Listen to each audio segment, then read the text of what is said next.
Chapter 1. I don't want to die. I can't stop now. Those thoughts were the only thing that kept my feet moving. With each step, snow crunched softly underfoot. I wonder how far I had walked. All I could see in any direction was fir trees and a world of silvery white. I couldn't guess how far I had to go until I reached the town Cora had told me about. Damn it. My hands and feet were starting to go numb. This shouldn't have come as a surprise after all. I had walked for 3 days with no food. At this rate, I'd die of starvation and cold before I could succumb to my white lead disease.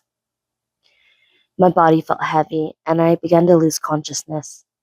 The thought occurred to me that it would feel so good to just collapse into the snow and rest forever. But I couldn't. If I died here, the man who saved me would have lost his life for nothing. Corazon had rushed urgently around the land in an attempt to cure my disease, and his efforts cost him his life. His death had to mean something. I reached into the pouch at my waist and pulled out a scalpel. Then, without thinking, I stabbed hard into my left arm. The pain caused me to scream reflexively.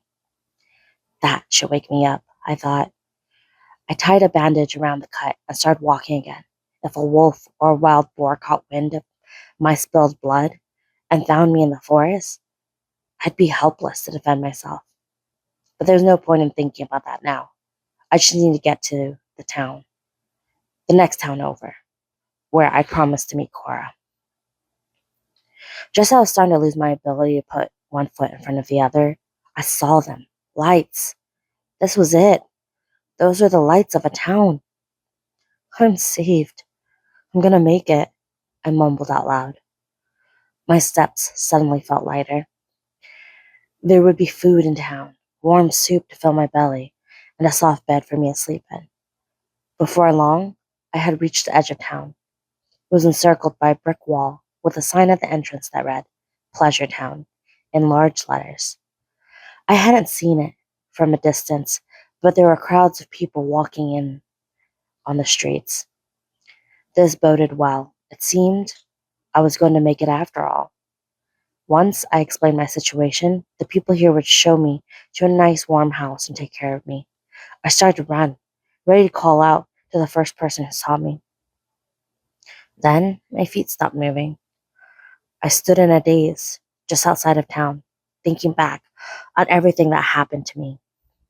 I had memories of being persecuted for having white lead disease, memories of being shunned, despised, and wounded by so many people. A wave of horrible, bitter memories flooded back all at once. Flevence, my hometown, was known as White Town, and it had been isolated, cut off from the rest of the world by people who believed that the white lead disease was contagious. We were abandoned by the world government and left to suffer brutal attacks in which my parents, sister, and the other children at our church were killed. I escaped by hiding in a pile of bodies. Each hospital Cora and I visited treated us like garbage and threw us out. The day Flevence was set on fire, and every person who had ever been kind to me in my life was slaughtered, I swore an oath to never believe in anyone again. The only reason I joined Doflamingo's Don Quixote family was for the chance to fight back a little before I died, to do my part to ruin the world that had ruined me. Despair was the only emotion I knew. But there was one person who cried for me, Cora. He sobbed and he blubbered and called out my name. The world was hell for me, and I saw no hope in it. But thanks to Cora, I was able to believe in someone and to believe in the humanity again. But now, on the brink of salvation, I couldn't move, suddenly terrified at the thought of going into a town full of people. What if I were to be persecuted again? Maybe I'd be hurt even worse than before. The thought brought me up short, and my knees knocked with fright. Somehow I managed to push forward and walk through the gate. A short way in, I came across a person shoveling snow. Um, excuse me, I called out. Oh, goodness, your face. Her voice trailed off. She'd seen it. She knew I had the white lead disease. I could predict the scornful look that would come next and the expression of disgust. It was a look that had said I had no right to be alive. Hey, wait, the woman called out, but I was already running the other way. I wasn't brave enough to continue speaking. Pathetic. You showed you showed all the love in the world for me, Cora, but I still can't bring myself to trust a single person. I wandered away, finally arriving at a shoreside cave I'd seen on my approach. At least there I might find a little protection from the cold. My stomach growled. What I really needed was food. Fortunately for me, a bunch of dead branches near the entrance to the cave had been protected from the snow and were still dry. Some of the branches were thick, some were thin. I was able to grab a few and rub them together to start a fire. It was ironic to me that the survival skills I'd learned from the Don Quixote family were coming in handy now. Once the fire was smoking and popping, I warmed my hands over it, and I was momentarily comforted. Although I knew I couldn't spare the time to sit around and rest, I didn't realistically have the strength to go out and hunt for food. I tied a string around the end of a branch, then dug around in the dirt for worms. Finally, I crawled toward the shore and lowered the bait over the nearby rocks into the sea. Despite being assembled in a pinch from scrounged materials, the little fishing rod was good enough to fetch me two large fish. I was about to pass out from hunger. I hurried back to the cave, gutted the fish, skewered the meat on a stick, and cooked my meal over the flame. It smelled heavenly, and I couldn't wait to eat and recover some strength and spirit. Then I would be able to sleep and figure out what to do next. But before any of that happened, a stabbing pain hit me all over my body. My limbs, head, and back were in blinding agony. I could barely breathe. Though I always knew this moment might come, it still took me by surprise. According to my calculations, performed as soon as I knew I had the disease, and based on my parents' medical data, I would have 3 years and 2 months left to live from the time I contracted the disease. Those calculations have been made almost 3 years ago. Only once before had I experienced a painful spasm like this, when I was with Cora. Considering the margin of error, this could easily be my time. But what could I do? I'd eaten the up fruit, and from what Cora said, whoever ate the fruit gained body altering powers that would allow them to heal any disease. But that didn't mean that I could suddenly perform magical feats. I found that it didn't mean my disease was cured the moment I ate the fruit. I needed to learn to wield the fruit's power, or it would be useless to me. Damn it. I slammed my fist against the ground. I was already feeling feverish. Death had been pursuing me, and now it was just around the corner. I could feel it. My muscles were already going weak. I toppled backwards. No, I can't give up yet. The up fruit was Cora's life work. He wouldn't have died if it weren't for his determination to get that fruit for me. I have to survive. I can't let his death be for nothing. I refuse to let that happen. I couldn't let Cora's kindness, the last smile that he gave me, mean nothing. Never. But bump. My heart pounded in my chest. But bump. But bump. The pulse grew stronger and fiercer. But bump. But bump. But bump. But bump. It felt like my body was a pump whose sole purpose was to circulate blood. It wasn't a bad feeling, if anything. It was like a new force was awakening within me. Next, I heard a hum. I realized that it was the center of a dome-like membrane. What the heck is this? Inside the dome, I could see everything. I could see through everything, even my own body. I focused my thoughts. brain, heart, lungs, stomach, small intestine, large intestine, spleen. In some new way, I understood each organ, from my internal organs to my muscles to the pathways of my nerves. I had an innate understanding of how each part fit together and what it did. This must be the Alpop fruit's power.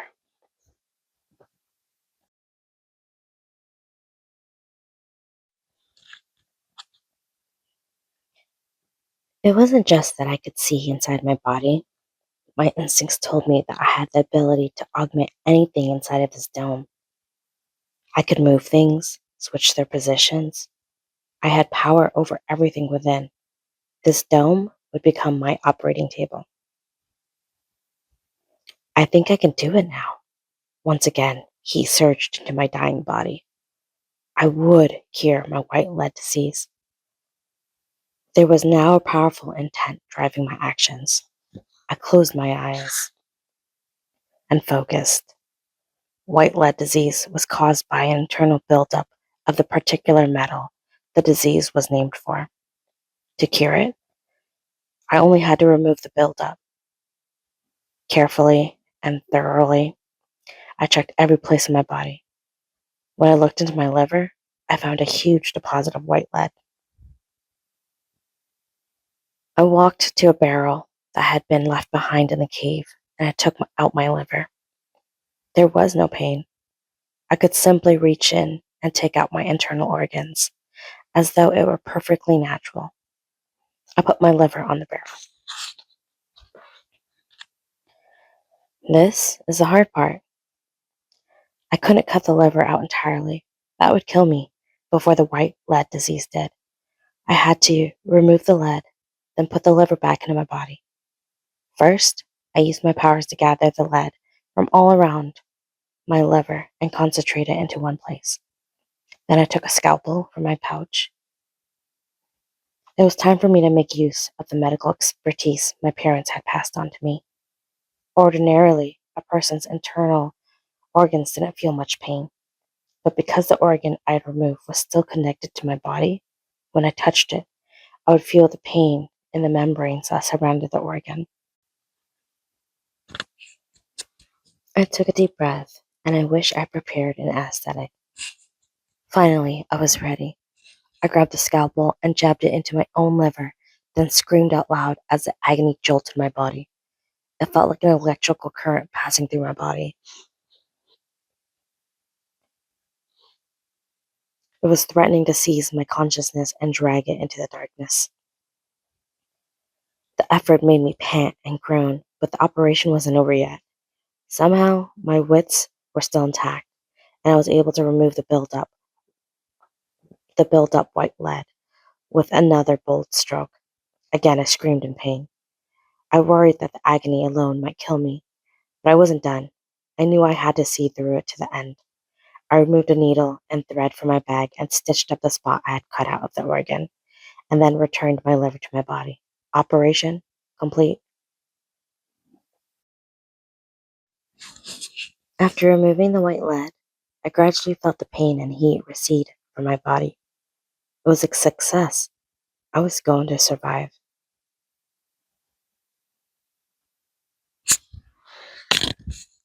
Did you see that, Cora? I managed to use the op fruit you caught for me. Thanks to you, my life will continue. I shouted to the empty cave. The joy was so fierce that I nearly forgot all the pain. The flood of relief also brought fatigue. I had a fire going, but I didn't want to lose consciousness now. Still, my stamina was nearly gone. I just needed a little sleep. Before my mind slipped into the darkness, I saw Cora standing before me. He was wearing his black hood and his silly makeup, like always, and underneath it, I knew he was smiling.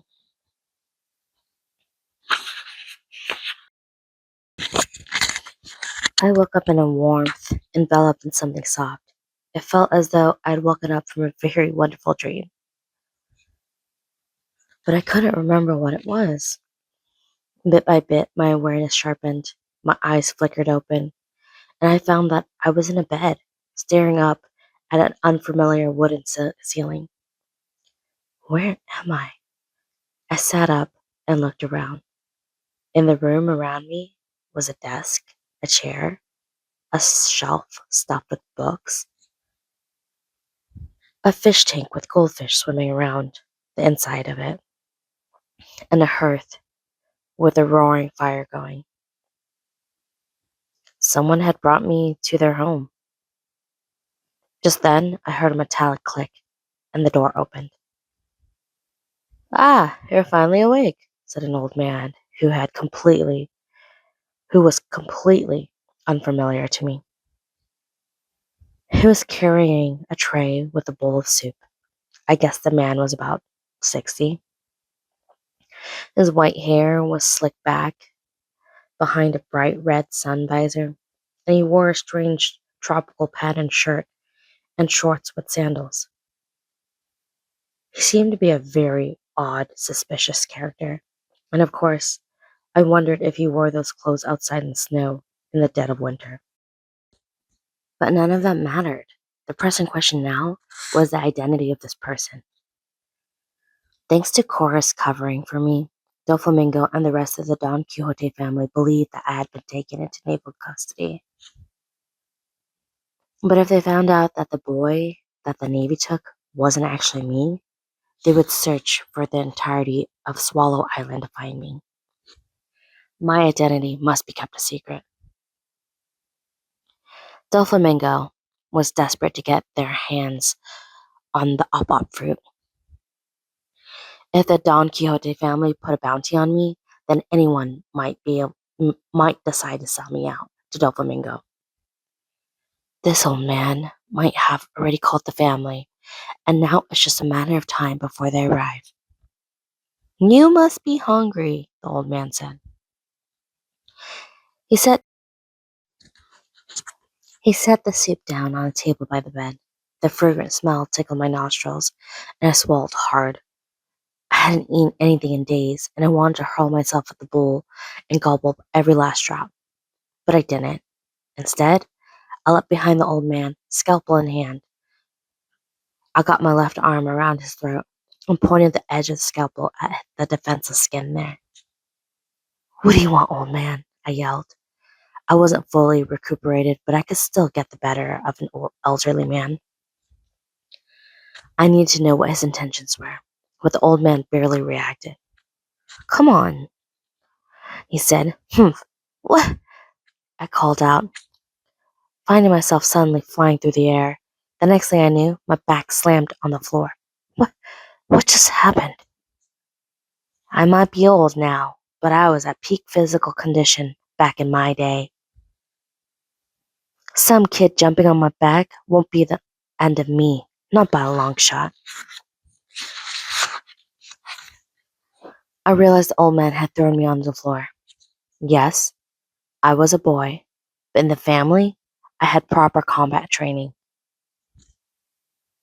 Maybe that confidence was my undoing. I jumped to my feet and faced the old man. I kept my eyes open wide and glared at him, doing whatever I could to maintain my edge and keep from collapsing in fear. "Wild one, ain't ya? Got eyes like a ravenous beast," said the old man. He didn't attack me, but picked up the bowl and the spoon and approached. "Eat." Your body was practically frozen through. You've not had any proper nutrition in too long. Oh, but it looked so tasty. The thick broth had some kind of meat in it, either poultry or beef, and chunks of bright vegetables stimulated my appetite. Still, I was afraid. Maybe this old man was planning to knock me out with tranquilizers in the soup. Maybe to buy time until Doflamingo showed up. I couldn't let my guard down or let myself be at ease around him. "You're worried I put something in it, the old man said. "So you can't trust anyone. I see how it is." I kept my eyes on him, not saying a word in response. The old man leaned down and sipped from the bowl. Twice. He slurped at the brim and then exhaled with satisfaction. There. Now you know it's not spiked, he said. You're safe here. I am not your enemy. I don't consider myself some kind of hero either, but I'm not so low down that I would play mind games with a dying boy.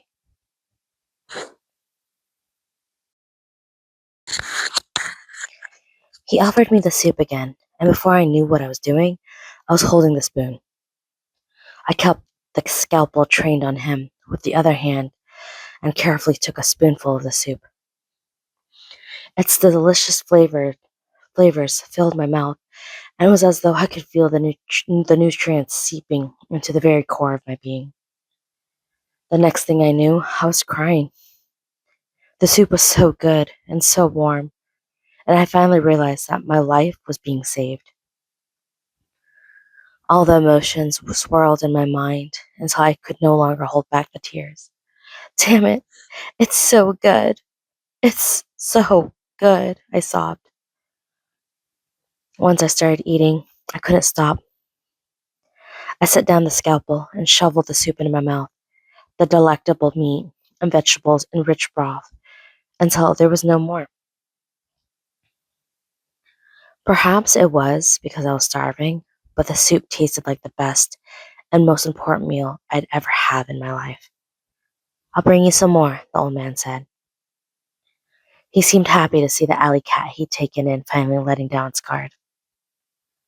After eating, I did as the old man instructed and took a bath. Having eaten a devil fruit, I couldn't move that well in the bath water, but it didn't feel bad to just lie back, soak in the hot water, and feel my muscles relax. As I scrubbed my skin, I caught a glimpse of myself in the mirror and noticed a major change. Oh, they're gone, I said out loud. The white patches from the white lead disease are gone. My face is back to normal. I slapped my cheeks, confirming that the disease was well and truly cured. Incomparable relief flooded through me as I realized that I'd never have to worry about white lead disease again.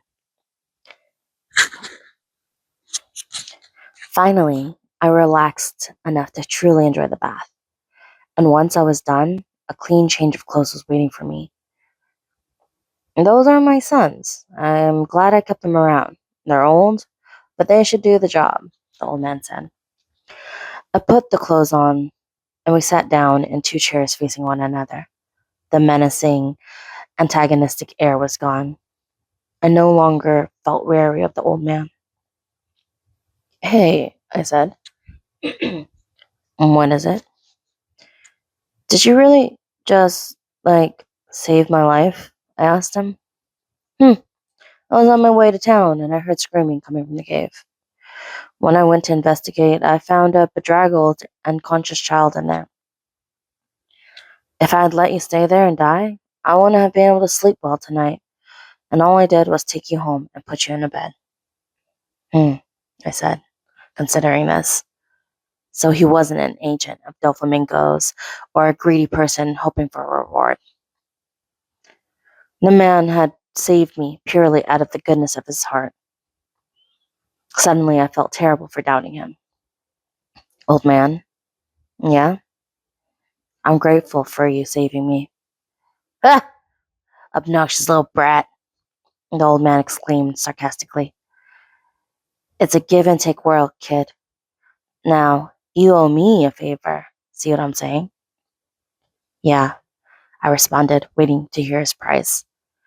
So tell me about yourself. I'll consider that I'll consider that your payment, and we'll be even. Why would a young boy be passed out all alone in a cave in the dead of winter anyway? I answered all of his questions, telling him my story, bit by bit. I told him about how I was born in Flevence, the White Town, about learning medicine from my parents, about the white lead epidemic, and how our town was abandoned by the government. I explained to him about the war, how my parents and sister and the other kids were burned alive, and how I came down with the white lead disease. I told him how I became cynical toward the world, and so I joined a pirate crew. And I told him about Corazon and the other man who saved my life. As I revealed the details, one after another, I felt my heart growing lighter. Maybe what I really needed was someone to simply hear my story and share that burden. The one thing I didn't tell him about was the op fruit. I didn't want him to change his attitude toward me and start thinking of me as either a freak or a way to make money. I revealed only that a skilled doctor had cured me of my white lead disease. Once my story was finished, the old man crossed his arms and murmured to himself thoughtfully. I see, he said. So you might be just a brat still, but you've been dealing with a lot of rough stuff already. Don't call me a brat, I protested. My name is Trafalgar Law. Law. Pretty bold name, that. So basically, you're all alone in the world now, and you've got nowhere to go. No goals in life. Do I have that right? Goals? No, I don't have any of those. For a long time, I'd only ever thought about how to wreak vengeance on this world. Thanks to Cora, my goal had become to save my own life. But now that had been achieved, and I didn't know what exactly I wanted to do next. I felt anger at Doflamingo for taking the life of the man who saved me, but I didn't have any plans to seek revenge. What are you going to do with yourself now? The old man asked. I don't know, I replied. He slapped his knee and laughed. In that case, you should stay here until you figure out what you want to do. Really? I said, surprised. I can stay here? It was tempting. I was in an unfamiliar place where I didn't know anyone, and I couldn't safely show myself in town. Having a warm bed, meals, and a roof over my head would be truly life changing. But keep one thing in mind, the old man said mischievously. Life is always give and take. This is a deep conviction of mine. You're going to go to work for me, washing, cleaning, tending fields, and helping me with my work. There's a lot to be done. I'll give you a safe place to live, and you give me your hard work. Do we have a deal? Was this how the old man expressed his affection? The thought was so funny that I accidentally let a chuckle escape my lips. Ah, you finally smiled, the old man said, beaming. Hey, wait a minute. What kind of work do you do, old man? Because I don't want to be an accomplice to a burglar. You little fool. Who do you think I am? I'd never stoop to such dishonor, he grumbled. Actually, I have no idea who you are, I responded. Ah, good point. I haven't introduced myself yet, the man conceded. So clean out your ears and pay attention. My name is Wolf. When people talk about Wolf, the genius inventor with the once in a generation talent, they're talking about me. Genius inventor? I cocked. You? I took another cursory glance at the sun visor and brightly patterned tropical shirt he was wearing. He looked more like a con artist than an inventor to me. What? You don't believe me? Wait right here, he said, and left the room. He came back holding a box full of strange objects. This here is a once in a lifetime opportunity. You get a demonstration of several of my greatest inventions. Look at this one. It's the Anywhere Hot Springs version 1. Using this, you can make a frigid water, or you could even make frigid water boil immediately. No need to gather firewood when you want to heat up a bath. Whoa, I marveled. That did sound pretty helpful. The old man seemed like an eccentric coot, but maybe he actually was a genius inventor. And there is one downside, however, he continued. There's no function to stop it once the desired temperature is reached, so the hot water will eventually boil off and evaporate. That's not helpful at all, I cried. But wait. That's not all. Look at this one. It's the Super Cleaner version 3. It senses garbage and messes and will clean your whole house with no effort on your part. Whoa. But there's a downside. If it's in operation for over 3 minutes, it will explode with enough force to knock this house clean over. That's more than a downside, I marveled.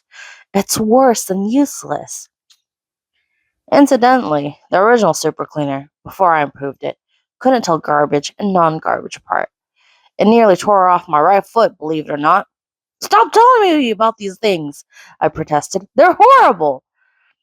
The man continued to show off his inventions, but each one of them had some flaw or drawback that made it completely useless. Anyway, I think you've seen enough of my greatness for yourself by now, he concluded. No, I haven't, I implied indignantly. Not even the tiniest bit. Well, starting tomorrow, you'll be my research assistant. You'll need to learn which of these items are safe and which are dangerous and keep them straight at all times. It seemed crazy, a job that could actually cost me my life.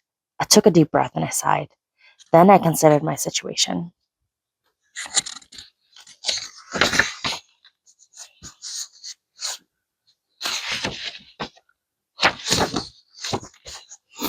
Hey, Junker, that's even worse than calling me old man. Thanks again for saving my life, and I appreciate you giving me a place to stay for now. You've got yourself a deal, I said, and I stuck my hand out. Wolf snorted with laughter, grabbing my hand and shook. I'm going to get some good use out of y'all. That's how give and take works. Thus, my life with Wolf begun. I would wake up before sunrise, help him out in the fields, and then assist with research for his inventions, sift through various books on his shelf, have a home cooked meal, practice my swordplay with a borrowed weapon, and talk and laugh with him at night. It was a peaceful, comfortable life. The field work was perhaps the most surprising to me. Swallow Island has long winters, and trying to grow vegetables in the cold season was a waste of time. But Wolf had built a plastic greenhouse in his backyard and had come up with mechanisms that adjusted the temperature and light inside, allowing him to cultivate a variety of plants all year long. What do you think, Law? With the Veggie Boy version 7, you can practice greenhouse horticulture at home. Pretty soon, we'll have so many vegetables, we'll be selling them to the townsfolk. And that invention was incredible, even if it had a stupid name. Knowing that I was playing some small part in creating products that actually help people felt kind of good, deep down. Depending on the day, I sometimes went hunting with Wolf. I worried about an old man confronting wild boars and large bucks, but Wolf's shooting ability was legitimate. He could take down any target with just one shot. Once, I asked him how he had become such an accurate marksman. He just smiled and said it was a skill he'd learned a long time ago. I didn't inquire further. Together, we shared meals, talked, and laughed at one another's jokes, but I didn't interrogate Wolf about his past. In return, he wasn't too obnoxious about hovering over me and treating me like a child. That was the kind of relationship I needed, and it felt good. Once a week, Wolf went into town to sell his inventions and vegetables, then brought what he needed with the money he'd made. I never went with him. Staying at home suited me fine. I didn't need to get out to know any of the townsfolk, or at least so I thought. While Wolf was away from the house, I read any medical books I could find on his bookshelves. And when I got bored of that, I went out for a walk. By a month after he took me in, I had started to get used to having a normal life again. But I did but I still didn't have a goal. And there were times when I wondered if that was a bad sign. I was considering this topic on one of my walks when I happened by the edge of the forest and saw a huge polar bear with two human kids. Stop it! Stop that! The bear was saying. Yes, the polar bear was talking. What the hell? I said out loud. A talking polar bear? Whatever was going on, it didn't seem like a friendly situation. The two boys were kicking the unresisting bear on its behind over and over. Hey, hey, can you believe what a wimp this bear is? Said a brown haired boy wearing ca- a cap. He punched the bear on the head. Yeah, yeah, go back to the forest, jeered the other boy, who wore a hat that read penguin, as he smacked the bear in the ribs. Why are these guys ganging up on that bear? I clicked my tongue, disgusted by the scene before me. The boys heard the sound and turned to look back at me. And what do you want? Clear off. You got a problem or something? The capped boy snapped.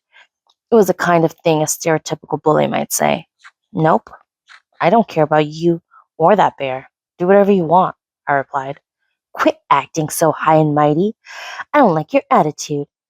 But if you give me any of the valuables you're carrying, I'll let you go, threatened a penguin hat boy.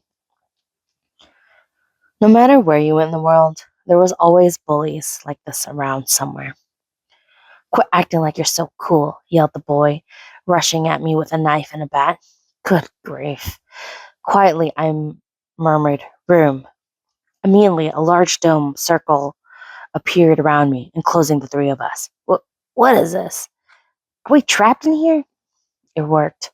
I'd been practicing my powers on the sly when Wolf wasn't around, and had gotten better at wielding the up fruit's abilities. Whatever was inside the circle was within my grasp, and I could move it at will. I picked up the two rocks near my feet and chucked them high in the air. Chambers, I said, switching the boys' positions with the rocks. The boy in the cap and the boy in the penguin hat wound up high above the ground, then plummeted to earth. They were knocked out cold. I muttered. I had a feeling that my powers could be used for battle as well as for medical purposes, but this experiment had worked out even better than I had hoped.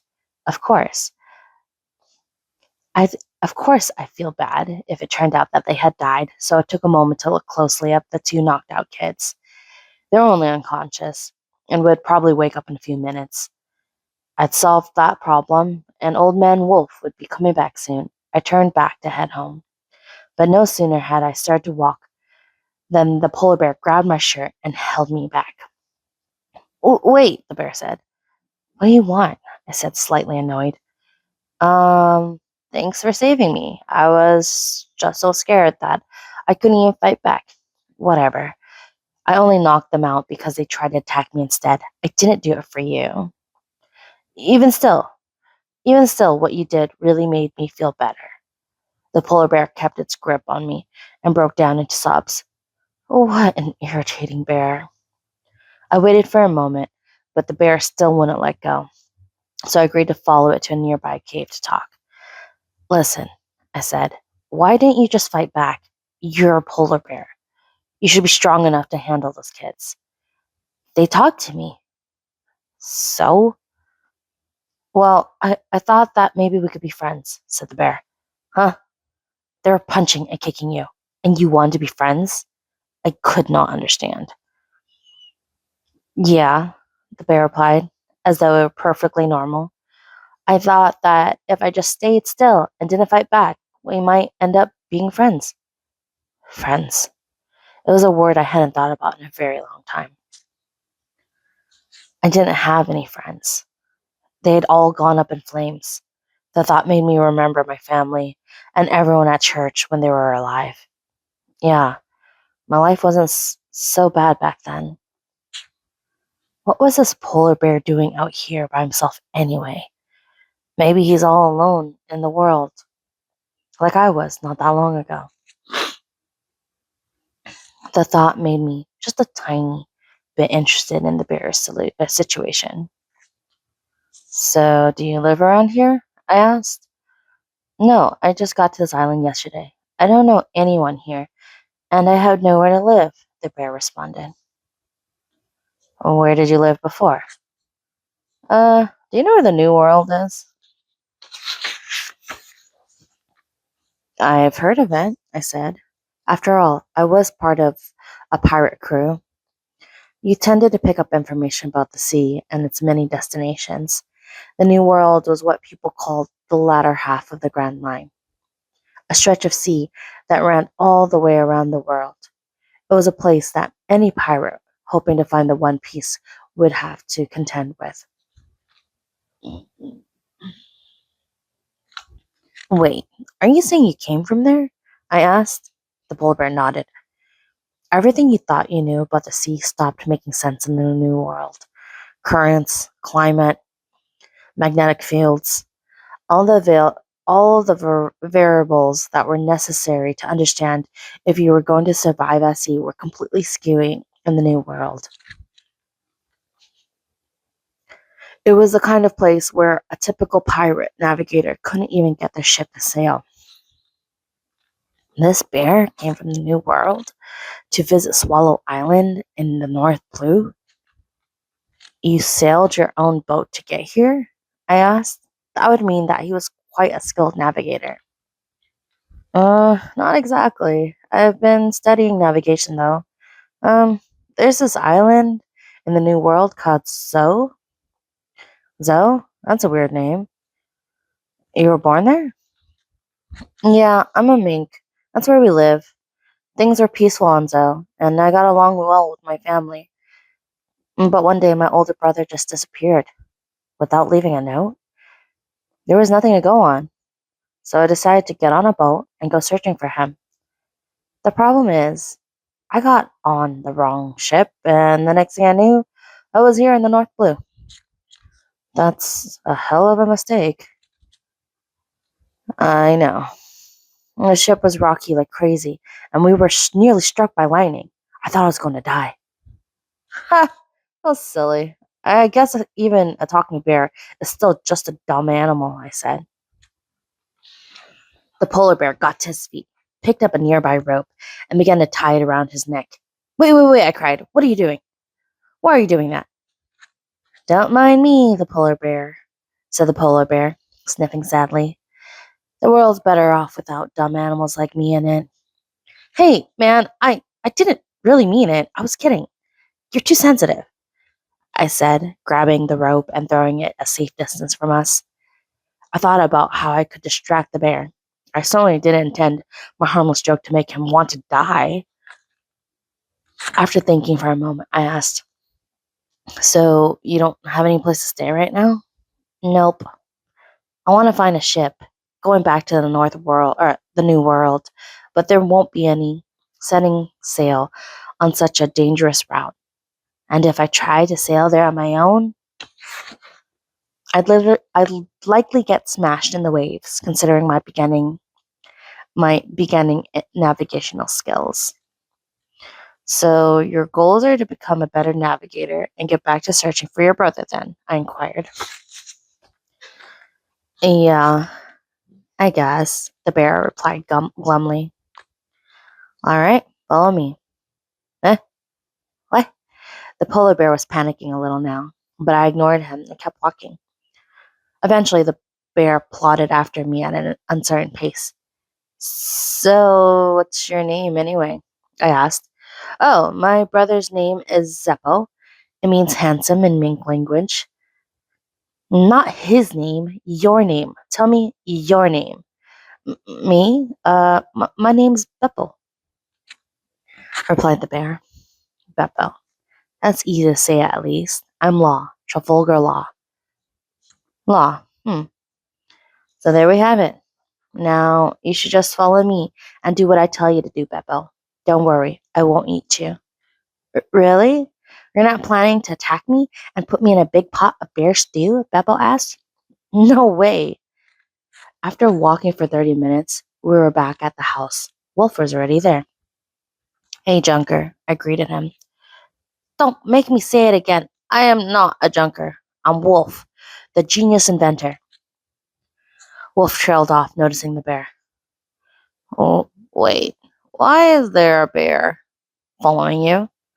Oh, this is Beppo, I informed him. He's a lost polar bear. He's gonna live with us from now on, okay? Shouldn't I get a say in it, at least? Wolf asked. It's my house. What's the problem? He can help out with some of the tougher chores, I said. Hello, sir, said Beppo. My name is Beppo. I'm not really sure what's going on right now. Yikes, the bear talks! Wolf was shocked. Cool it, Junker, I snapped. Are you gonna let him stay here or not? Mm, well, you brought him here, and I trust you have a good reason.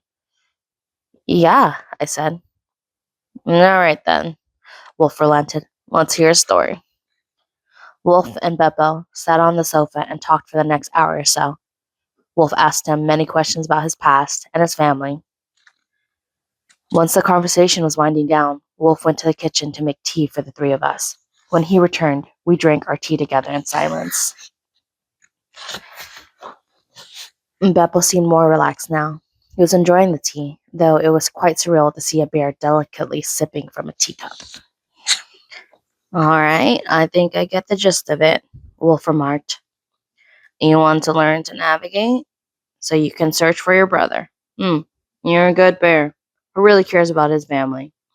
It seems unlikely, but everything about your story adds up. And you answered all of my questions. You don't seem like a bad bear to me. So, I urged. That's right. The bear can stay here. However, don't forget that this is a give and take relationship, Beppo, Wolf said, launching into his spiel. You're going to work for your room and board. Nobody gets to eat for free. If you slack off and don't take the work seriously, I will toss you out in the cold. Aye, aye, Beppo proclaimed. Understood. I'll do my best to help out. Wolf snorted and retreated back to the bedroom, muttering about how he had so many kids to take care of now. But by then, I knew Wolf well enough to understand how he really felt. He only snorted like that when he was secretly happy.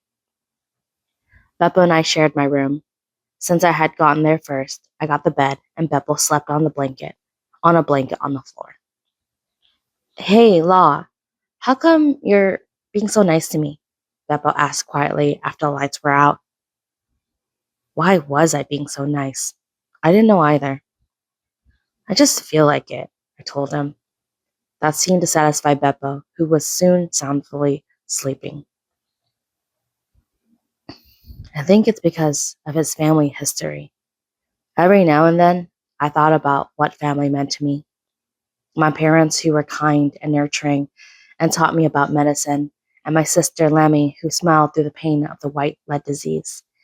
Yes, once I had a family too, but they all died. With all my despair and rage toward the world, I'd stopped thinking about my family. But lately, I found myself confused by Wolf's affection for me and by my own decision to help Beppo. The only conclusion I could reach was that I wanted to believe in people again.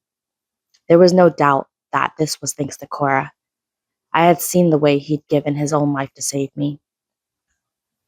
So what did Cora mean to me? We weren't related. We didn't even spend that much time together in the long run. Still, Cora and I were family.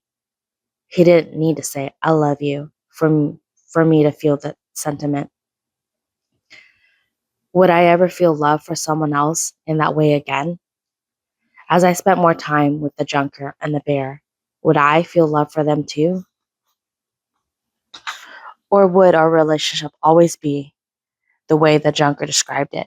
A straightforward case of give and take. Which which way should it be? What should I do about it? Try as I might, I couldn't figure out the answers. A month passed, and the snow kept falling. According to Wolf, only a quarter of the year on Swallow Island was actually warm. I was getting accustomed to the cold, though. and swinging my sword and doing hard work in the fields raised the sweat, of course. Beppo was also a polar bear, so the cold didn't bother him in the slightest. Beppo turned out to be more useful than I had anticipated.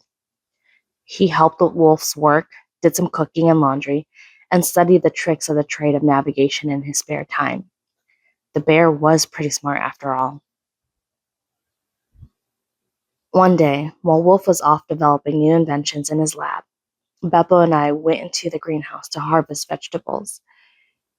We could grow veggies in there that you couldn't usually get in the winter and manage the different harvest times of various crops. I had to admit that when his contraptions actually worked, the old man was a pretty good inventor. Hey, Law, can we harvest these plums yet? Don't you dare. I mean, you aren't planning to make dried sour plums, are you? I asked, suspecting the worst. Well, of course I am. They taste great and they go well with rice balls, so I don't care. Listen, don't you ever talk about our sour plums around me ever again. Ever. Yikes. Fine. I won't. Just stop yelling at me. Great. He's sulking again. That polar bear really takes things to the heart. But I'm not going to apologize. It's his fault for talking about dried sour plums. How can they be so sour? It makes my tongue tingle in the worst ways. If you ask me, dried plums are the real devil fruit. On second thought, I realized that one way or another, the junker would harvest those plums, and as long as I didn't have to eat them, I shouldn't have been so upset. Suddenly, an explosion rocked the air. The sound came from the forest, and the blast must have been huge if we could hear it from the greenhouse. Law, Beppo called out to me. Yeah, let's go, Beppo. I shouted, and we rushed out of the greenhouse and ran for the forest. As we got closer, I could see a great plume of smoke billowing up in the sky. I didn't know exactly what was happening, but I figured there was a possibility that this might be the work of someone who was meant to harm us. Beppo and I crept carefully through the forest towards the source of the smoke, trying not to make a sound. We could hear a voice ahead of us. It sounded like the crying of a small child. We came to a clearing in the forest and found two injured children who seemed to have lost a lot of blood. After a minute, I recognized them as the two bullies who'd been picking on Beppo. The one with the cap was bleeding from his side, and the one with the penguin hat had somehow had his right arm ripped off at the elbow. It was a bad scene. Even if I hadn't known anything about being a doctor, it was obvious that these two would die if they were left here. Beppo, pick up the one with the cap over there. I'll get the penguin hat. We've got to take them to the house to fix them up. Yeah, let's do that, said Beppo. He didn't hesitate for a minute about helping them, despite the fact that they had tormented him before. We picked up the kids and ran. I made sure to grab the penguin hat kid's forearm. Ow, owie. Good. He lost a lot of blood, but at least he was still conscious. We were attacked by a boar, and don't talk. Just shut up and let me carry you, I interrupted, hurrying back home.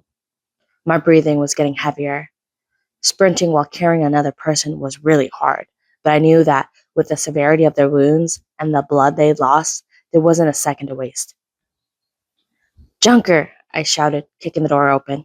Law, there you are again, bringing people here without permission. He trailed off after noticing the kids. What in the world? That's a lot of blood. They're both hurt really badly. I need to operate on them here, I told him. All right, I'll heat up some water. You focus on helping them, said Wolf, springing into action.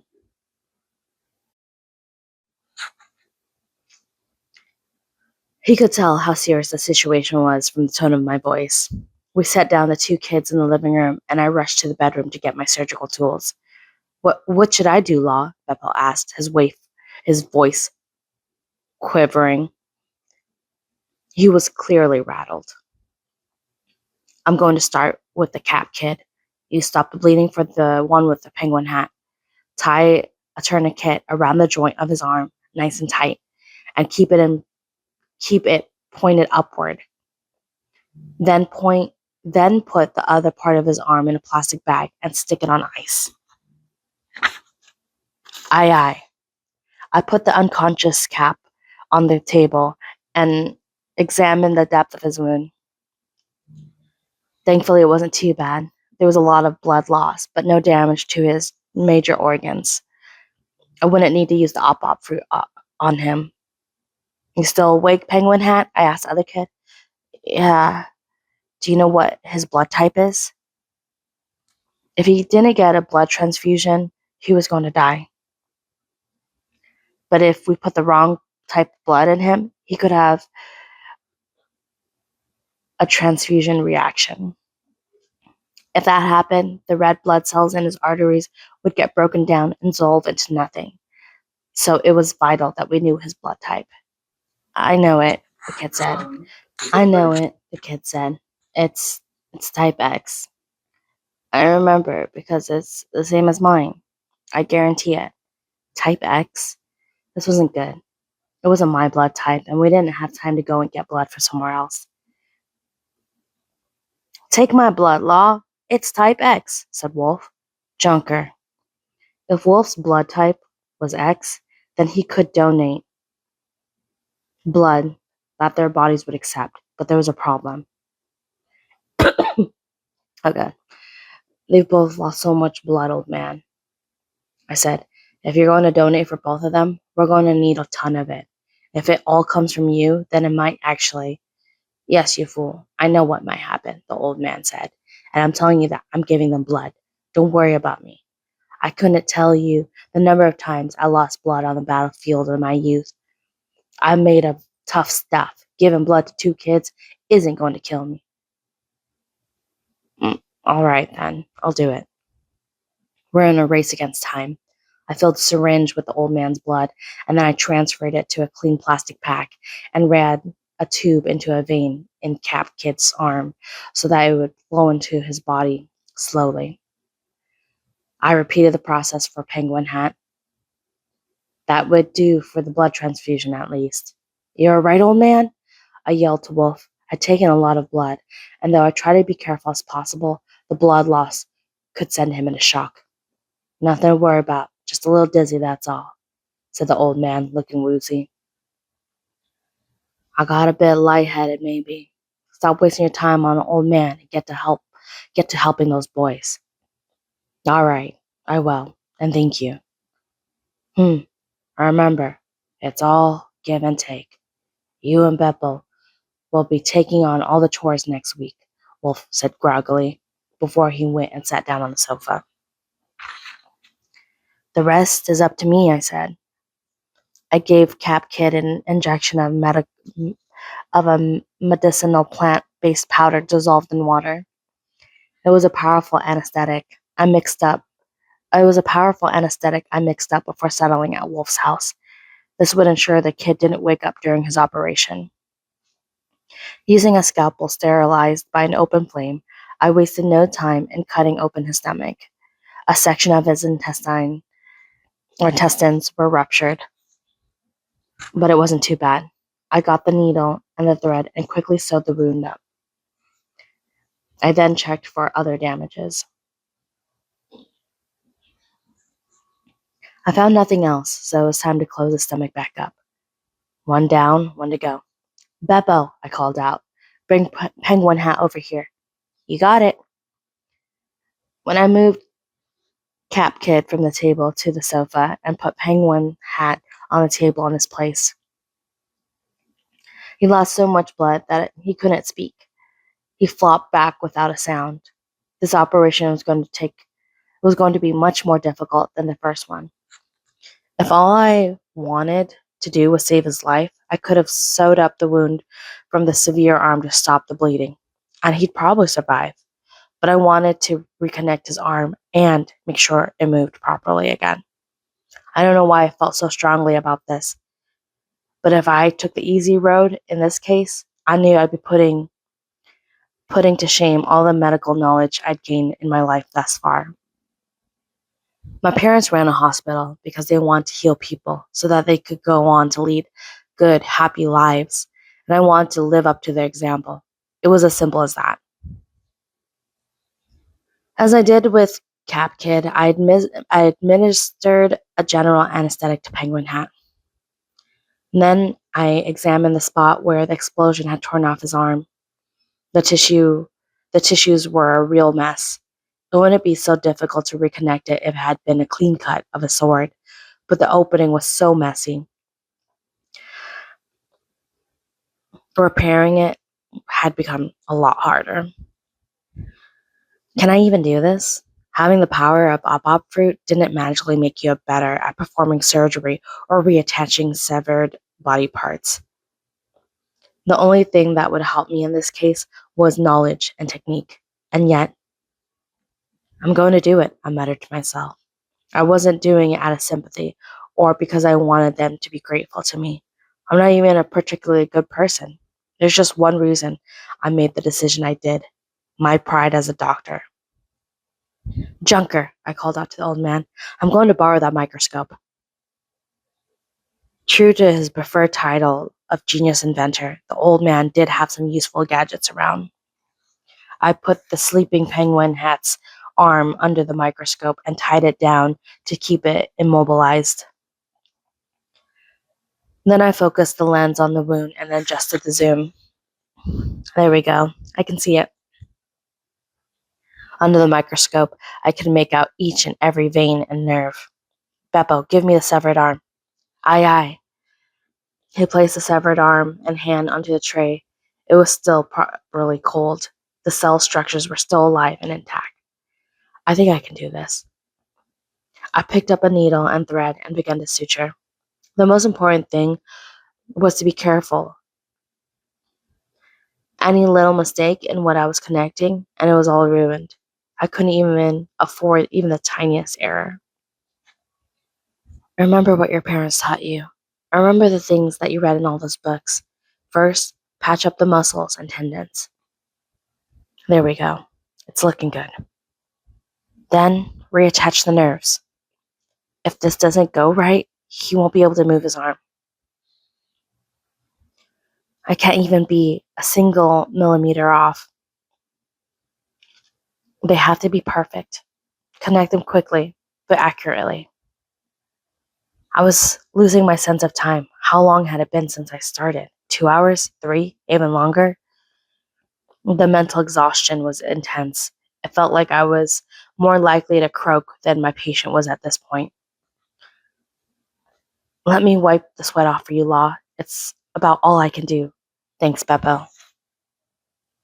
They're not going to die, are they? They're going to make it, right? Of course they will. Who do you think I am?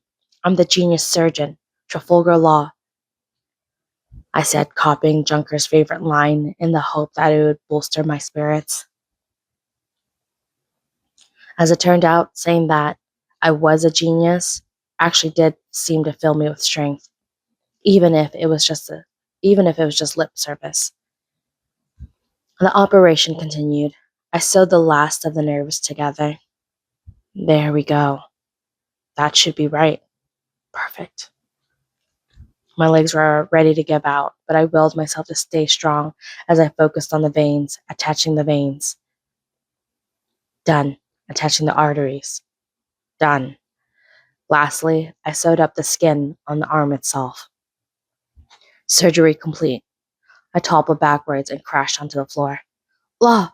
Cried Beppo. Hey, Law, said the old man. I'm so tired. Why do you two look so worried?